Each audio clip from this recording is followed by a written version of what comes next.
चुंगी पर अपनी बारी आने का इंतजार कर रहे हैं। हर शहर की सीमा पर ये नजारा अक्सर तब नजर आता है जब माल से लदे ट्रक एक राज्य से दूसरे राज्य की सीमा में प्रवेश करते हैं।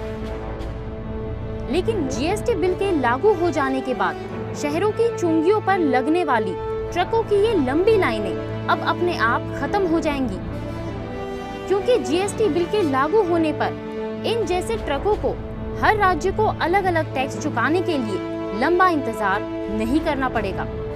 There will be uniformity of taxation as far as the whole country is concerned. You will not come across a situation where trucks are either waiting outside a state or outside a city in order to enter. There will be a seamless transfer of goods and services. The whole country, which is 1/6 of world's population, would become a single market. Goods and services tax यानी GST bill का सबसे बड़ा फायदा देश के आम लोगों को मिलेगा, क्योंकि तब सारे देश में चीजें एक समान कीमतों पर ही मिलेंगी, चाहे उपभोक्ता उन्हें किसी भी राज्य से खरीदे।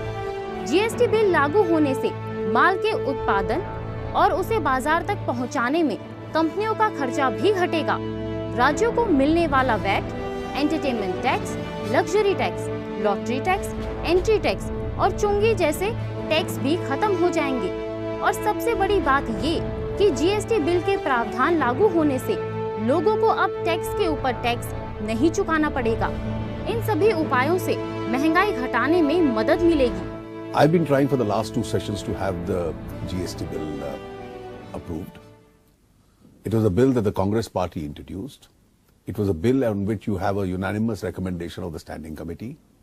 It's a bill on which all Congress chief ministers in the Empowered Committee of Chief Ministers have agreed. All other political parties are by and large supporting the bill. The numbers are with the bill. I'd like to sound optimistic that it's delayed, but it probably will get passed. सरकार को उम्मीद है कि GST bill लागू होने से tax की चोरी अपने आप रुक जाएगी, जिसका सीधा फायदा देश के आर्थिक विकास और लोगों को मिलेगा।